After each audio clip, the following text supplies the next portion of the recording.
land acknowledgements. Our Toronto offices are situated in Treaty 13 territory, which is held by the Mississaugas of the Credit First Nations. This is also the traditional territory of the Haudenosaunee, Wendat, and Anishinaabe, but is now home to many diverse peoples. We acknowledge and are grateful for this land that connects us all. We strive to live up to our obligations as guests on this land. Thank you. Now we ask you to join us today so we can provide an update from the Ontario Science Centre and Infrastructure Ontario. We want to acknowledge the questions that have been raised since the site on Don Mills Road was closed and provide more context around the accumulating challenges the facility and the Science Centre administration have been contending with. We'll hear first from Ontario's Minister of Infrastructure, Kinga Surma, then the Chair of the Board of Trustees for the Ontario Science Centre, John Carmichael. Following Mr. Carmichael's remarks, IO's President and CEO Michael Lindsay will introduce Jane Domenico. Jane is IO's President of Asset Management and Modernization. She'll walk you through the building's challenges in more detail. After that, we'll open up the lines to questions for the remainder of our time.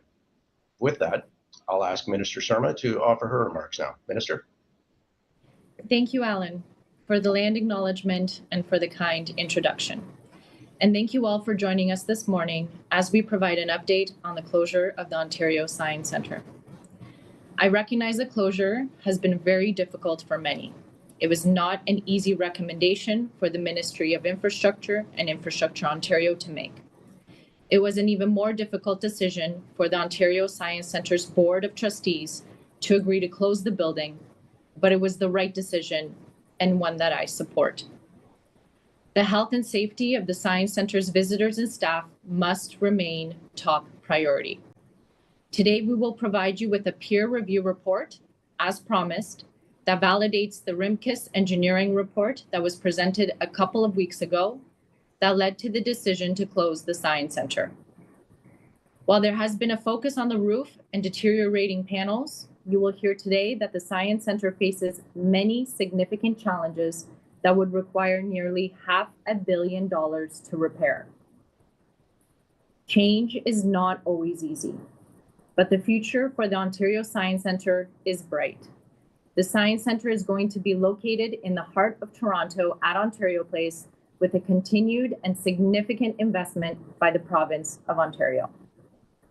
We will continue to support the Science Centre and Infrastructure Ontario in identifying an interim location to deliver exciting science-based programming until the new state-of-the-art facility is built, where long-lasting memories will continue to be made and young minds will continue to be inspired.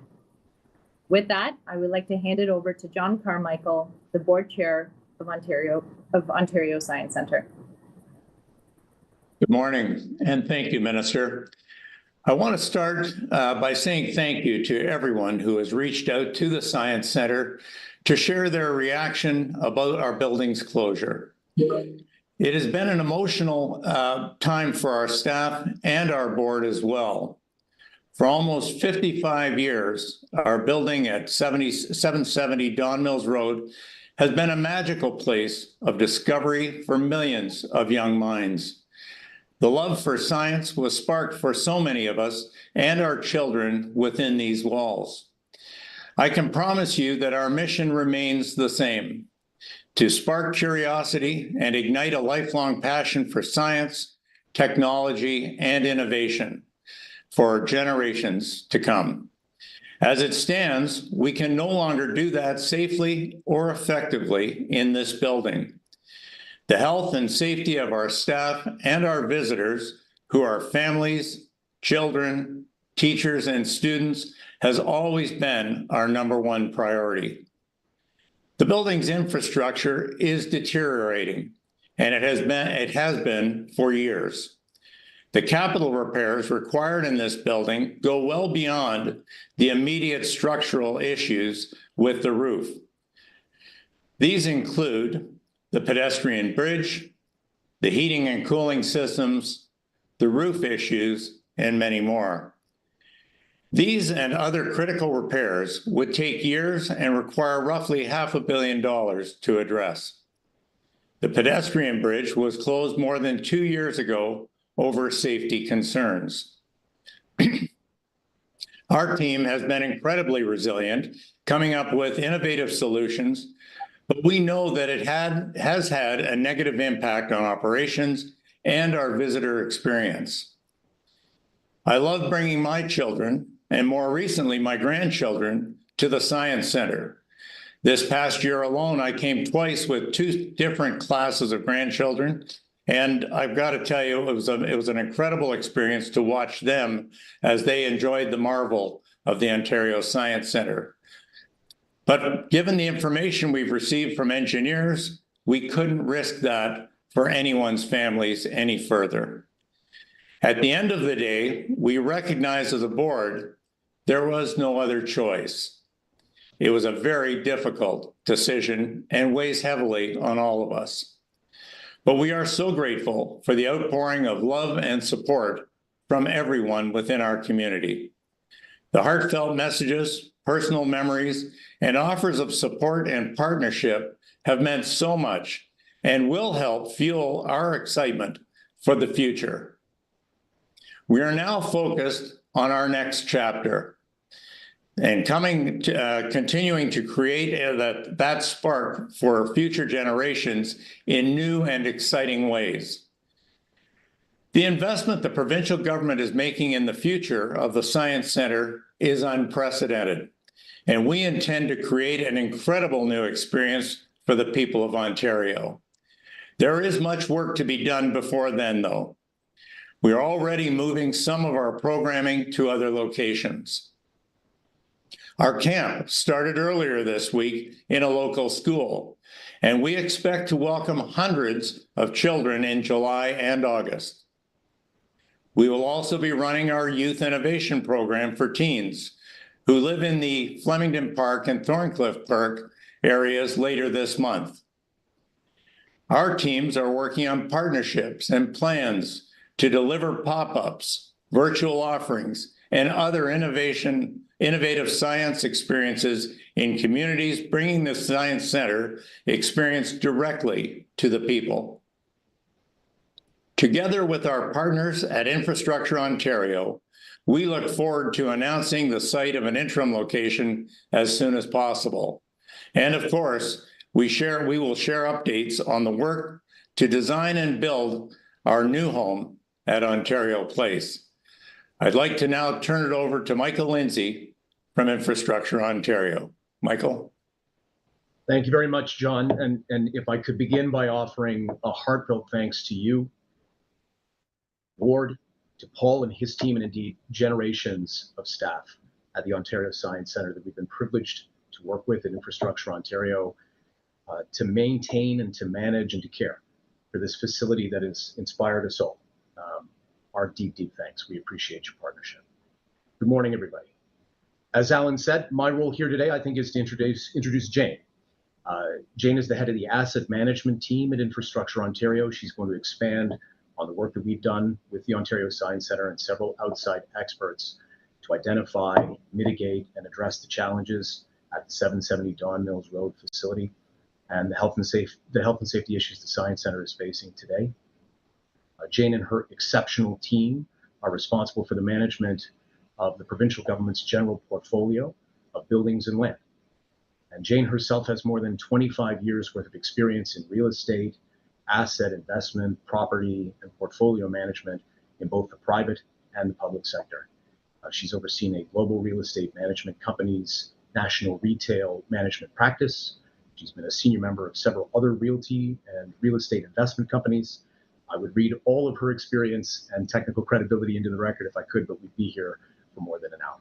So with that, Jane, over to you to provide an update with thanks. Thank you, Michael. And I want to thank everyone for the opportunity to speak here today.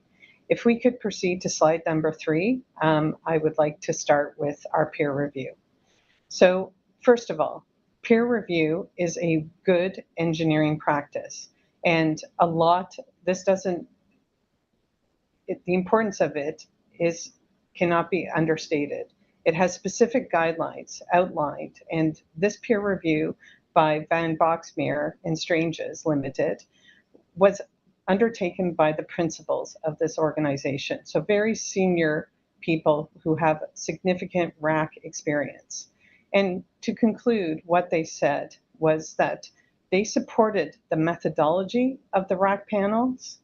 They supported the delineation of the risk levels associated with the rack panels, and more importantly, with the requirements that are needed at the Science Center to address both the critical and the high risk panels by October 31st, 2024. Those requirements are either reinforcement or replacement. If you can advance the slide, please.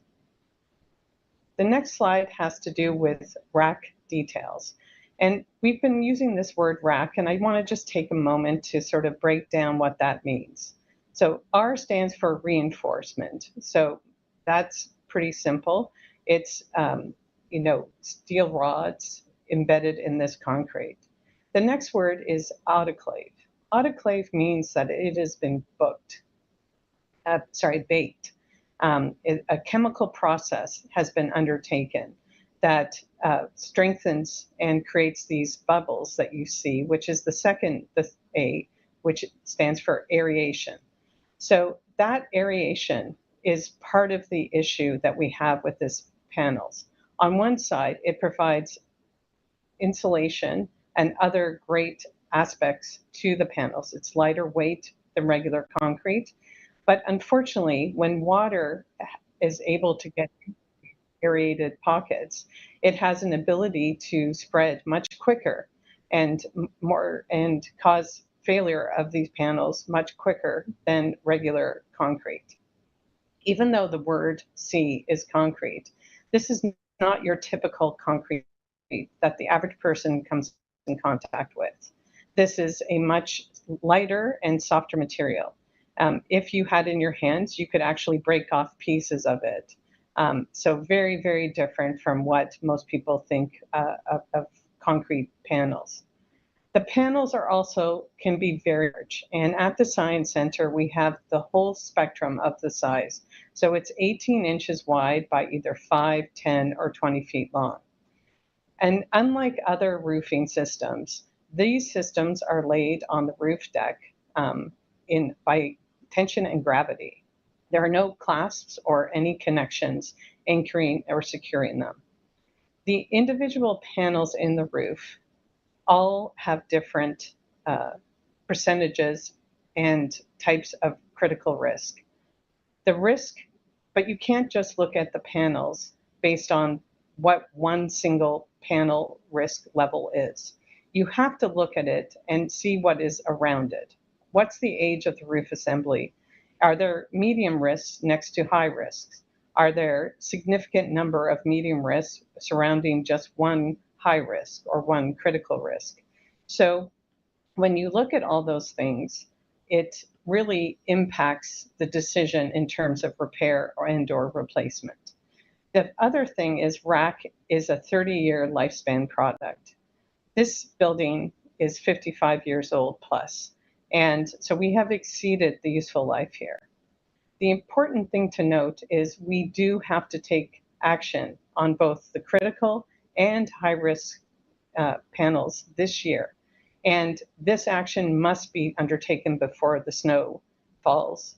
And that's why October 31st, 2024 is a real date to have everyone be out of the Science Center. Could you please go to slide 5?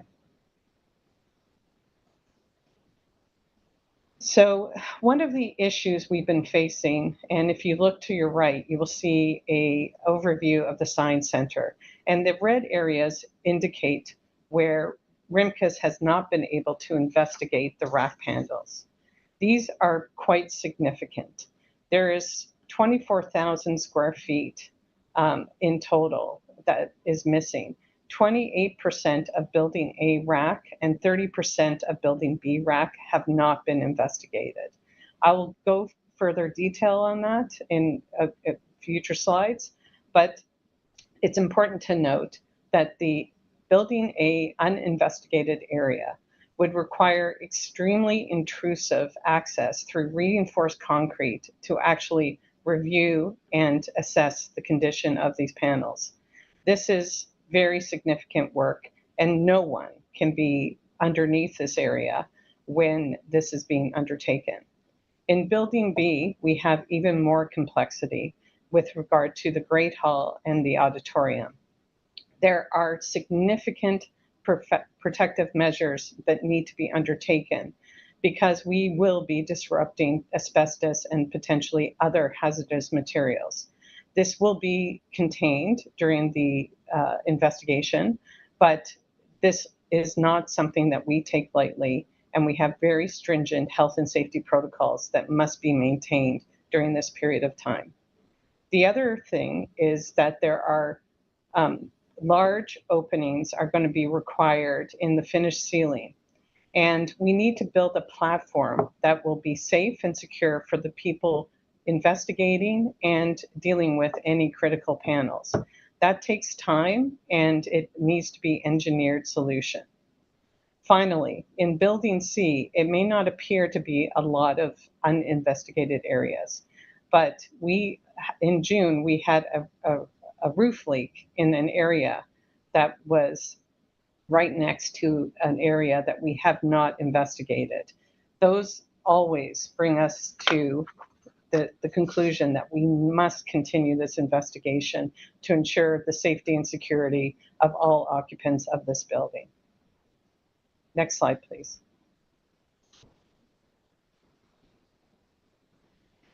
So I want to talk about this asset. This asset is a unique, bespoke asset. It really is made up of 3 buildings: Building A, Building B, and Building C, as you can see on the attached. The building assessment conditions that Pynchon undertook went through all 3 buildings.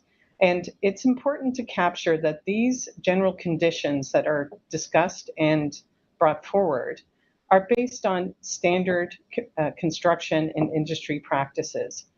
The use and the design and the environment that these buildings sit in make this wonderful site very difficult from a point of view of a constructor and doing the work necessary. The building condition is also needs to be considered because the costs more than likely will exceed as on-site investigation would be undertaken to rehabilitate this asset. These are placed on in-place conditions as well. This does not take into consideration the rehabilitation or the upgrade of any of the systems. For example, would we, if we were doing something here, not want to upgrade our electrical system to ensure that AI and the future of that type of technology for teaching purposes is adopted? This makes it very, very difficult. You will note that the picture is surrounded by a forest. It's not just a forest. There is a ravine that runs between Building A and Building B and C on the other side. And this is really important because of the way this building was designed, which I will go into in a moment. But you can see also there is very little accessibility to the Building B. And again, I will talk about that in the moment. So the buildings in Building A contain what we call a central plant configuration. And what that means is all mechanical and electrical systems are derived from this building. So it supports the Building A infrastructure, supports Building A, Building B, and Building C. Building C is serviced through a tunnel that is actually underneath the ravine, and it connects both Building A and Building C through the basement level. Building B, again, proves to be more challenging as all the equipment runs through the bridge. And as we noted earlier, the bridge is not accessible due to health and safety concerns since 2022. And I will talk more about what that means for us here. If we can go to the next slide, please. So this is a an excerpt from our pension report that was part of the business case. And as I indicated earlier, it is a general outline. But what it does very well is it identifies different components of the overall building that are ending its useful life. And I'm not going to go into every single area that's listed here. And this is only an excerpt of what we feel are the most critical areas due to the importance those items it require. The first one I would like to talk about is window walls and exterior building envelope. So it may not sound great, but their windows themselves form very important structures within building A and building B. And unfortunately, these windows have lost their structural integrity, and they are safe, but they need to be in a full investment, and replacement investment is needed. In addition, there are structural pointing and concrete pointing required on all the buildings, because the building envelope does get tested by the weather and the elements. So those two are very, very important. The second item I'd like to talk about is the electrical switch gears and distributions. As I indicated earlier, would we not want to increase and develop those systems to face the new future rather than just replace existing? When these building conditions in this is undertaken, we are only changing like for like. We are not thinking about future use or future involvement. And finally, one of the areas that is not as well known is the mechanical building control system. This again is at the end of its useful life. And it's not a very interesting to the general public, but it is such an important aspect of running this building safely and security. What it does is it communicates to our technicians on site what exactly is happening for heating, sprinkler systems, electrical, you name it. Every single one of the systems is controlled by the building system controls. Since this report was written, other items have come forward, which I will talk about in later slides. But what is really, really important to be very clear about, we cannot rehabilitate this asset unless the entire buildings are vacant. There's no spot repair that will be sufficient or safe, and hence the October 31st requirement of all staff to be exited from the building remains an important facet of this report. So if we go to the next slide, I'm going to be talking about the pedestrian bridge. The pedestrian bridge is very, very important to the operations of Building B. And it has, as we've indicated, it's been closed since the summer of 2022. The location of the bridge is in an extremely deep ravine with dense forests surrounding it. It makes it very difficult for construction and materials to be brought in to address this. What is not as well known is that all the mechanical systems for Building B come through this channel that we've highlighted in the top picture. This channel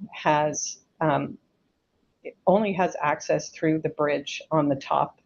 There is no access from underneath, on the sides, or anything of that nature. What's so important about this is that we have had a heat line failure to Building B. So within this mechanical channel, we no longer have heat being able to service Building B. And you may be asking, well, why is that important? If you cannot heat a building during the winter months, you cannot maintain your sprinkler and life safety systems. So this means no one would be able to attend the site except under very, very strict protocols. And you might remember that picture of the overall 3 buildings. We do not have any way to access Building B. So if there was a fire, it would be extremely dangerous and we're not willing to have people in the building with lack of heat past a certain time period in the fall. So we are working, and we hope to have the investigation of the bridge undertaken very soon. It's also important to note that the bridge and the edge of the ravine and the buildings on both sides, Building A and Building B, are very close to each other. This is a very narrow area to work, and as you can see, the scaffolding on the second page highlights how we've had to build scaffolding down a ravine. And the top, if you look at the bottom of the top, you can see some of the scaffolding that is currently in place at the bridge. Next slide, please.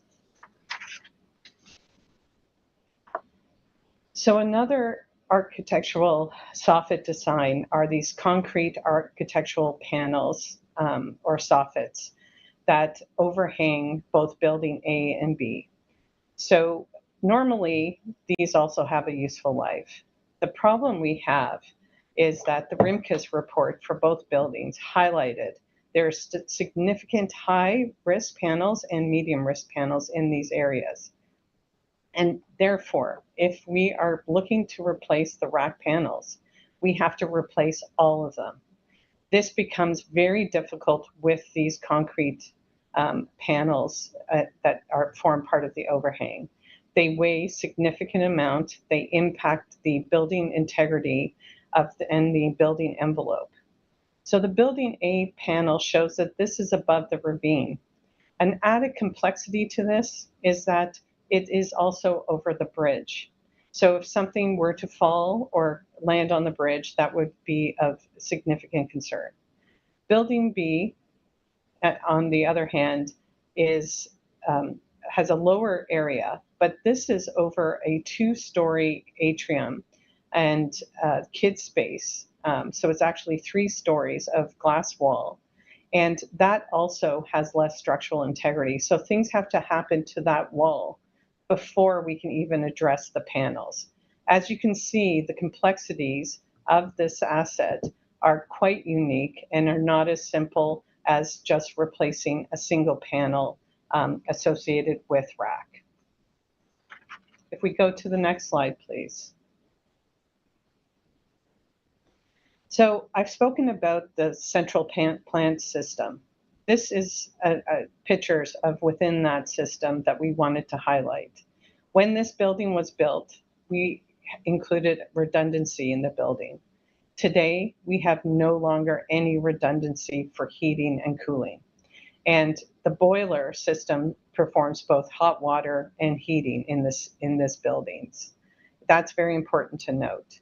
You can see in the top that the insulation for this boiler did fail, and we're down to 1 boiler. And in the bottom picture, you'll see that a chiller on our left-hand side is not functioning well. On the right-hand side, it is functioning.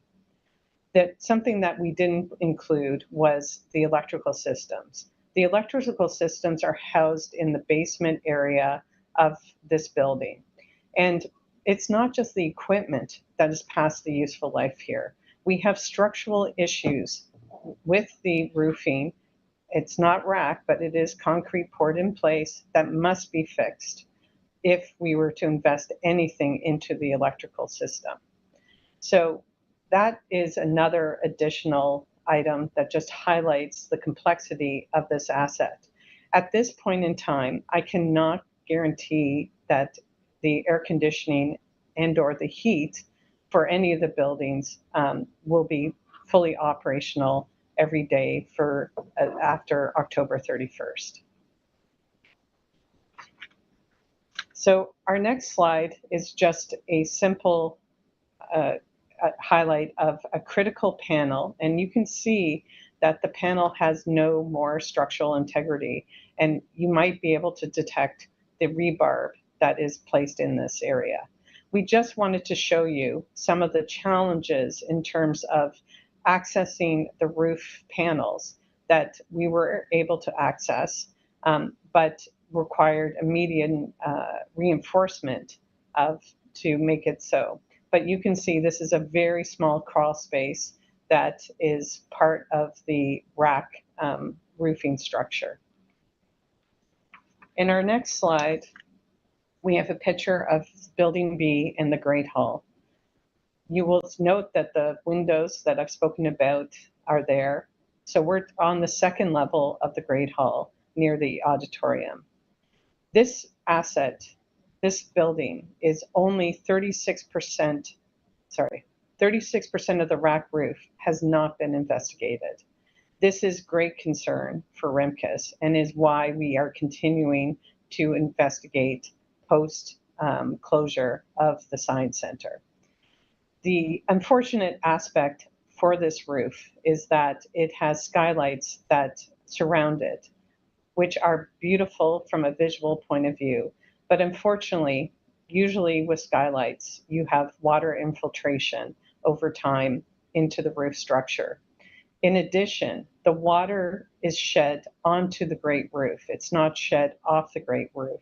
So we have additional water potential in this area. As we talked about earlier, the ceiling treatment has friable asbestos that must be abated in place to ensure the health and safety of the building. So instead of having the equipment that you see there, this entire area will be full of reinforced scaffolding, which will encase this whole area from top to bottom to ensure that the hazardous materials that we are going to be removing pose a health and safety risk.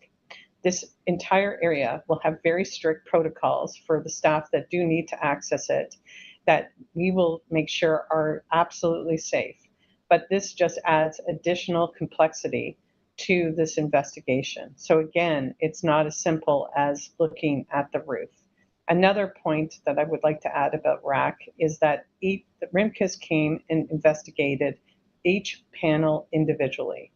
That's a panel by panel of approximately 150,000 square feet of roofing. That is significant. That took time and that took a lot of resources and ensures that we are comfortable with the RIMCUS report's results. We can go to the next slide, please. So this is Building C, and we had critical risk panels in a concentrated area in the back of house. So the public has never seen this view before. This is a structural hoarding. This is not a replacement. The replacement project is currently with the City of Toronto awaiting a building permit. This is hoarding that protects the staff and anyone else walking through here from potential rack panel failure. This is an important aspect, and we wanted to show this because this type of action will be needed going up to October 31st and after October 31st. Thank you.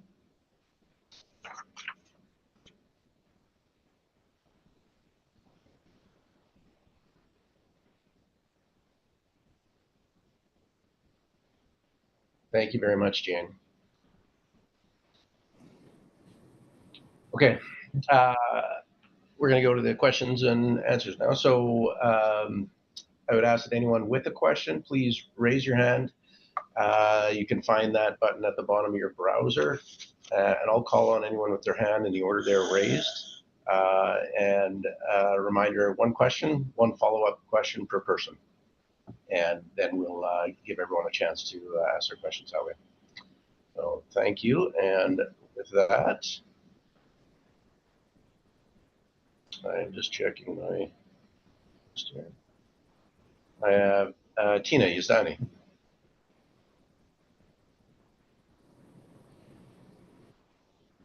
Hi, good morning, everyone. Thanks for the presentation. A lot of these issues that you guys have highlighted have been known about for years. So I'm wondering why investments weren't made earlier to address some of these critical repairs, including the bridge that's been closed for 2 years now. Thank you very much, Tina. I can start off by taking that question, and Michael and Jane, if you'd like to add. We have been providing support to the Science Center. In fact, last year we provided an emergency $7 million for repair. The Science Center receives 20 to 25 million a year from the provincial government to continue operations. And as Jane mentioned, in Building C, for example, we're waiting for a building permit to be approved by the City of Toronto to repair it. Investigation is underway on the bridge. And then, of course, we had the investigation underway on the roof paneling. But you're right, there is a great need of repair. In order to fix the existing Science Center, it would cost $500 million, which is one of the reasons why government made a decision to build a brand new Science Center for the people of Ontario so that they can have a Science Center for the next 50 years. Thanks, Minister. My follow-up? Michael was just going to add a little bit, if that's okay. Sure. Tina. Go ahead. Yeah. That's all right, Tina. Thank you. And I'm giving Jane a bit of a break too. As we said in the last technical briefing, when buildings reach the end of life, 50 to 60 years, even when you've been managing those assets and making investments in them, as we have been working with the OSC team for decades, things begin to fail. And more fundamental life cycle replacement projects are needed. The bridge, the roof, the central mechanical system, boilers and chillers. That, unfortunately, is just where this building is in its life cycle. So now would be the time for any asset that is this age to think about what the future ultimately would be and whether those investments are going to be made. So I thought maybe that would help from the technical side just to more fully answer your question, Tina. Right. Tina, you had a follow-up. Thanks, I appreciate that. My follow-up is just there's been a lot of speculation about how much this temporary site is going to cost. A lot of speculation that it's going to cost more than making the repairs to the existing building. If you could provide any insights on the cost of moving this to a temporary location. Well, of course, we are very much interested in providing a temporary location. We want children and families to continue to have access to science-based learning. The RFP is out currently, and we intend on receiving results by the end of the month, which will, of course, provide more information to us. But I will pass it along to Michael if he has anything to add. So the RFP is a really important document, and you will see that we have cast, oh, we just lost connection. Well, I think, unfortunately, that's you, Jane. Okay, sorry. I think you're good. Sorry about that. So unfortunately, we're looking for a variety of types of potential uses. The best use would be what we call a vanilla shell building, which will allow, and the cost associated with that type of will be significantly less than if we have to do work and do demolish. So, and the timelines will also be significantly less. Thanks, Jane. I think we're just having some visual issues there. We'll fix it. Yeah. Great. Thanks, Tina. And Aidan Chamandi.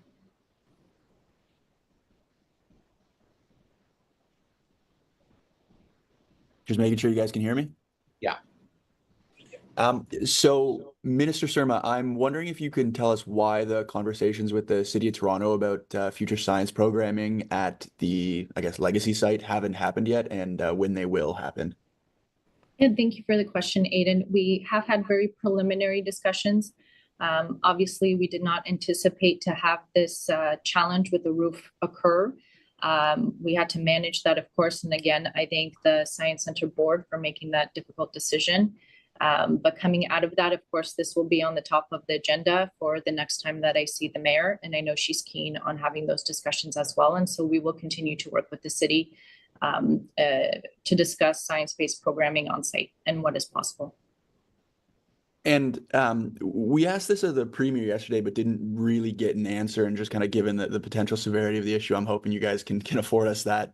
So on the rack problem, we've been told that other public buildings have the same issues, including schools, and they aren't closing completely. So like, I'm hoping we can get an actual explanation as to why the Science Center needs to close completely when schools, you know, where kids study don't really have to. Yes, and we are taking this extremely seriously. I've already begun conversations with my colleagues, other ministers in government, and an investigation is underway, and I will pass it over to Michael. And I think Jane will take that one. Thank you. So the peer review that is being released today, which has been the white paper the peer review of the white paper will be released today along with the white paper.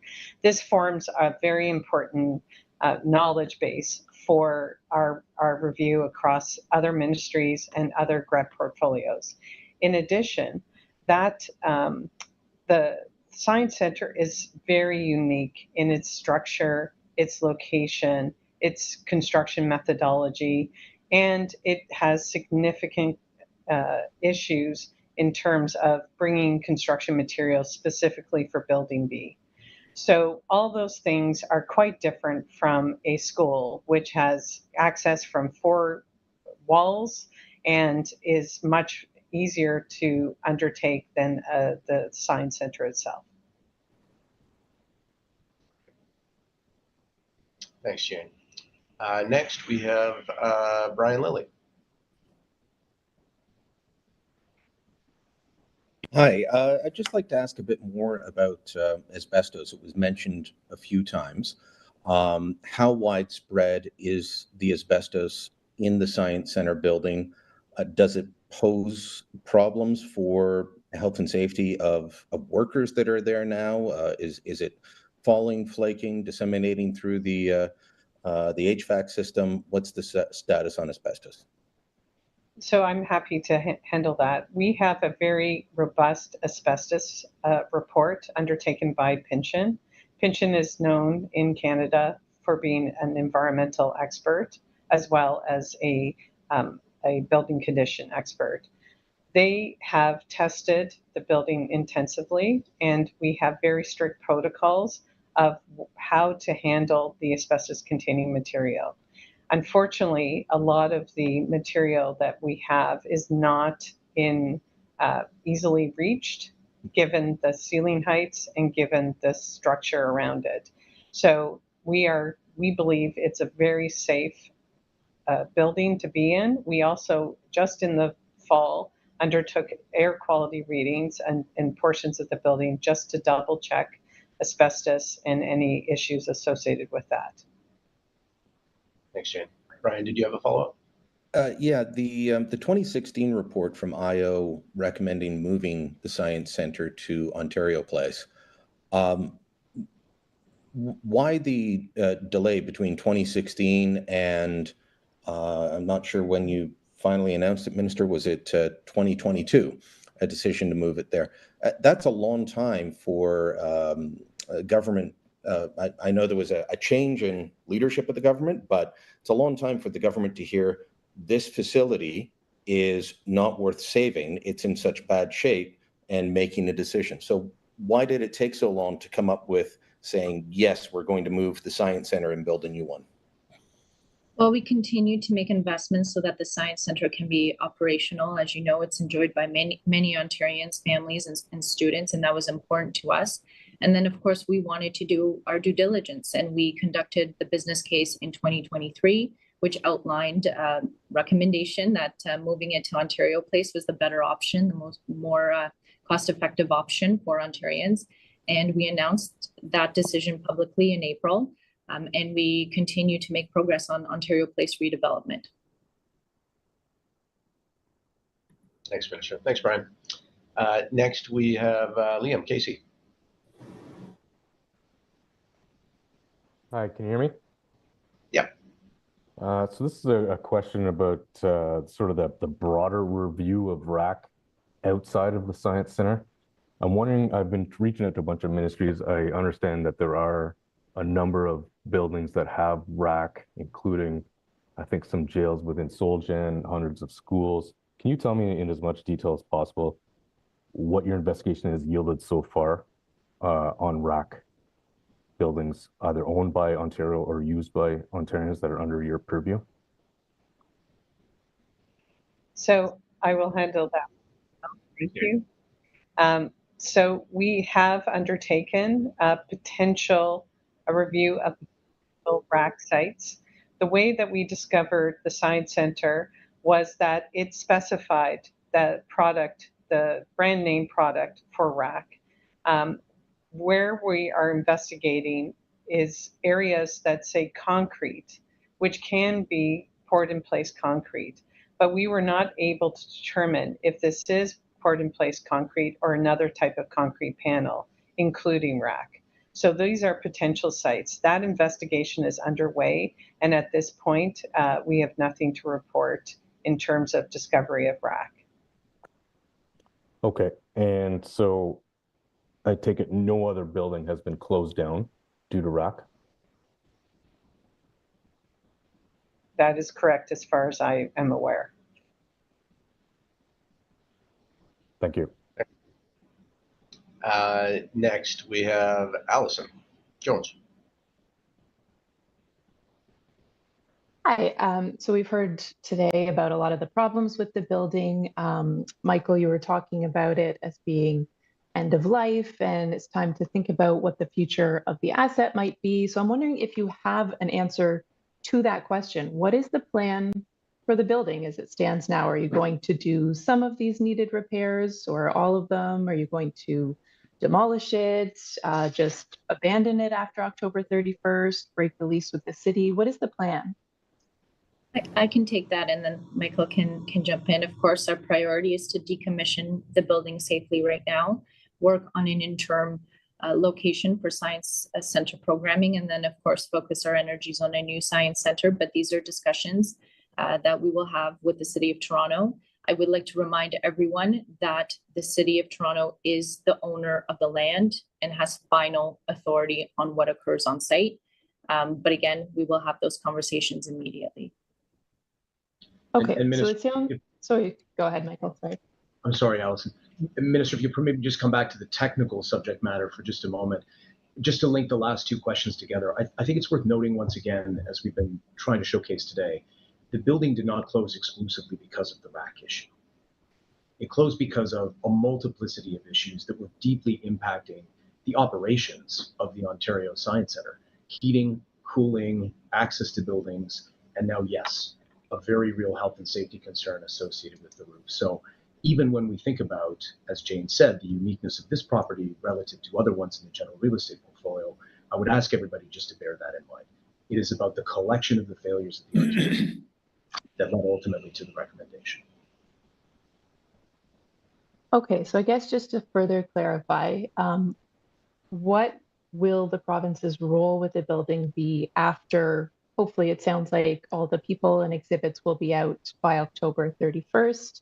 What's going to be happening with it after that? I know you talked about some building permits for some of the roof panels that are in with the City of Toronto. Is that work going to continue, or will Ontario as the province no longer have a role with that building? Well, we will have discussions with the City of Toronto, like I said previously. Of course, there's always been discussions about having science-related programming on site.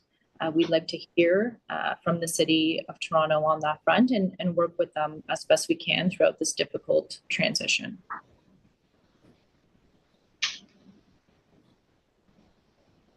Great. Thanks very much, Minister. Thanks, Allison. Next, we have Charlie Pinkerton. Hey, good morning, everyone. My first question is for Minister Surma. So the almost $500 million total for repairs and whatnot, pertains to repairs over the next couple of decades. And so in the short term, figures that have been shared to date suggest that it would cost somewhere between $100 to $150 million to rehabilitate the Science Center to a point that it could remain open until at least the new one at Ontario Place is finished and operational. That's roughly based on, again, information that's been shared, around the same cost of what moving and everything to a temporary science center could cost. And so when considering that, considering the outpouring from very wealthy folks who've been willing to put forward their own millions to fix the existing center, why not opt for what seems to be the more economical option and the more people-pleasing one that would house a science center open for longer by keeping the existing facility open with the necessary repairs taking place as well?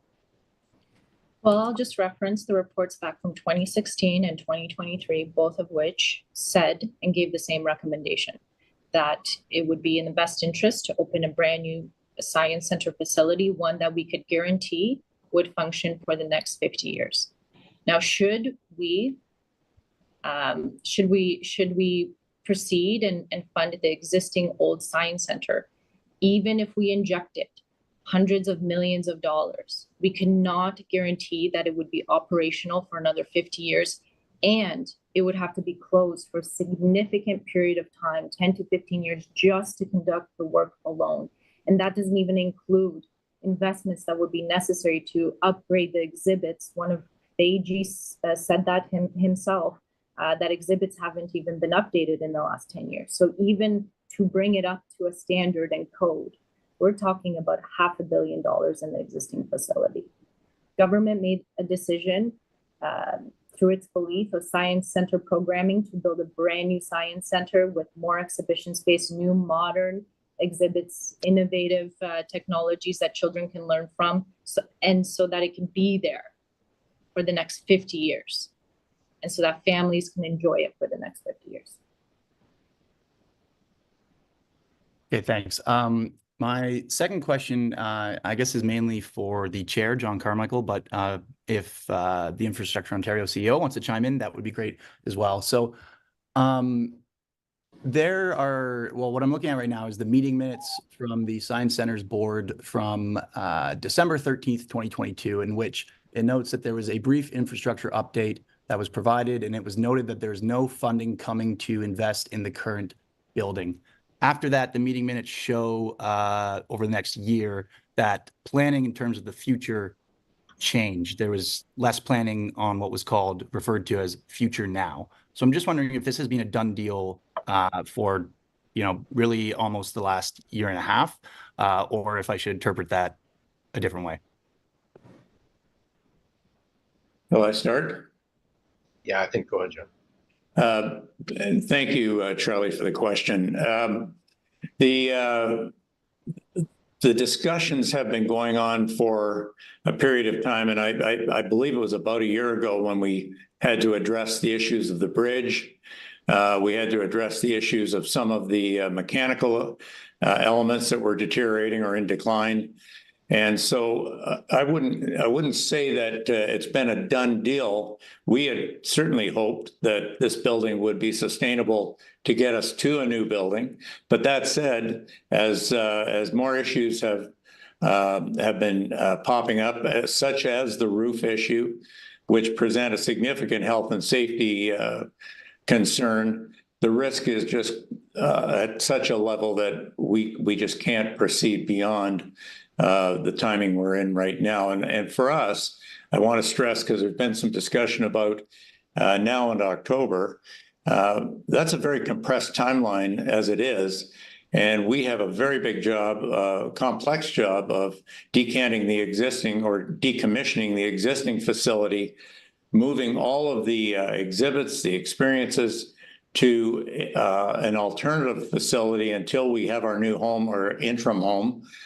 So we have a big job ahead of us to just get that done. And I can tell you, as a representative of the board, we have tremendous excitement and enthusiasm around the future of the Science Center and all of the new experiences we're going to generate, and combine that with the commitment of the government to giving us a facility, providing a facility that will give us the next 50 years to provide that energy and enthusiasm for young minds.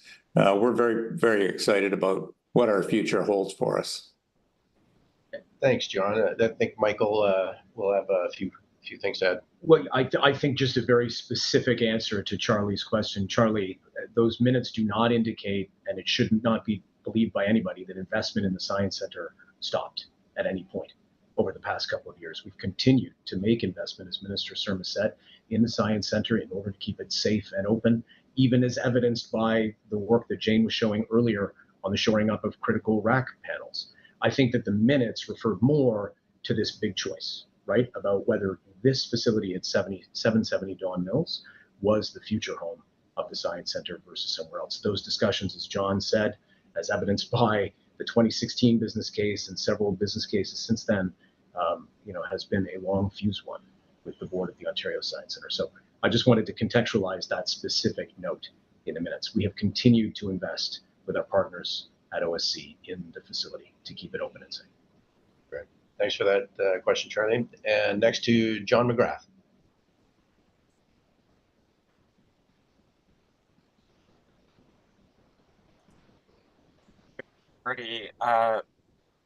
Whether this is to the minister or whoever can answer it most precisely, is the government's intention to continue doing the work to maintain the current structure through the coming winter? The winter has been mentioned a few times, the risk of snow load on the roof. Is the government going to do what's necessary to keep the building intact through this current winter, or is the plan functionally to abandon it? Well, the plan right now is to continue the investigative work and then focus on a safety commissioning of the building, all while in tandem having discussions with the City of Toronto on the future use of the site. And then, of course, to the board chair's comments on all the work that's necessary that needs to be done for the interim location while we build a brand new science center. So there's a ton of work that needs to be done. I want to thank everyone at the Science Center, IO, MOI, and team for working together, and we will make sure that there's science-based programmings for children and families to enjoy. Okay, I guess I'm a bit still confused about what does decommission the building mean in this context? Like, will the structure still be upright next year, or are we talking about neglect or demolition, or what? The decommissioning of the building is the safe closure of the building, and it involves a huge amount of work from preserving and maintaining and moving the archives and the exhibits and everything like that. I'm sure John and Jane get into the specifics, but it would be the safe closure of the facility.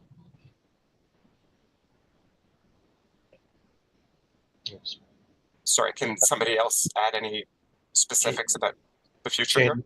would you mind jumping in? Thanks. So as we said, we're investigating multiple things. We're investigating the rack, we're investigating the pedestrian bridge, and we're investigating the lack of heat in Building B.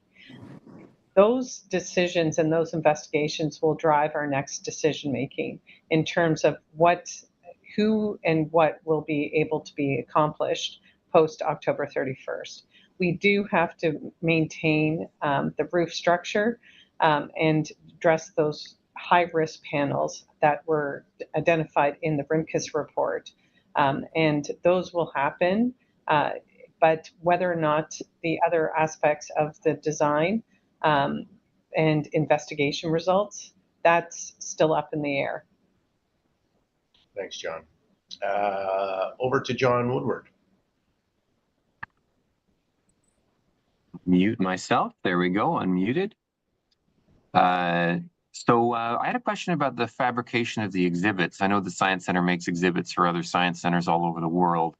And I wondered how the shutdown has affected those activities and what are the plans to relocate them in the short and medium terms? I'll pass that over to you, John. It's a good question because that was an area of concern, and at this point, we expect that our fabrication facilities will move to a new facility and will continue the great work they've done all these many years, and will be an integral part of the future of the Ontario Science Centre. You say another facility. I didn't see any mention about fabrications in the existing RFP. Are you going to need another facility besides the one that's been called out for exhibit space in the interim to make these exhibits and continue that progress? We are expecting that by October, we're going to be moving our fabrication facility to a new location. We haven't begun the process of identifying what that would be at this point.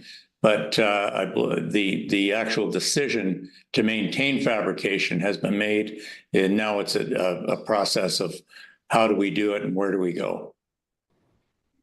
So just so I'm clear, I'm sorry, this is the third follow-up, but just so I'm clear, what are the kind of sizes of buildings you would need to continue fabrication? And would it be in Toronto? What can you tell me about what kind of building you need, and especially also the cost? I know Jane wouldn't mind jumping in if that's okay, John. Please. So we are in the process of actually creating that RFP. Because we're looking for a long-term site, it's not just a lease site. We're going to be opening it up to other types of acquisitions potentially, or something along those lines. We are hoping to get that out, and we're estimating we need anywhere between 150,000 and 250,000. We're working very closely with the Science Center team to determine, will that also include museum storage or other storage areas as part of this interim location. So it's a big complex because it's tied to the interim location for the exhibits as well as the fabrication. And Jane, just to clarify, the numbers that you just cited are square footages yes, for the building. Yes, sorry, yes, thank you. Okay. So just, and now I'm on number 4, but just the bottom line is that there will be another facility you're going to be looking for as not just the interim, but also another interim and possibly long-term home for the existing Science Center operations. Correct. Great. Okay, thanks. Everybody. Over to Alan Hale.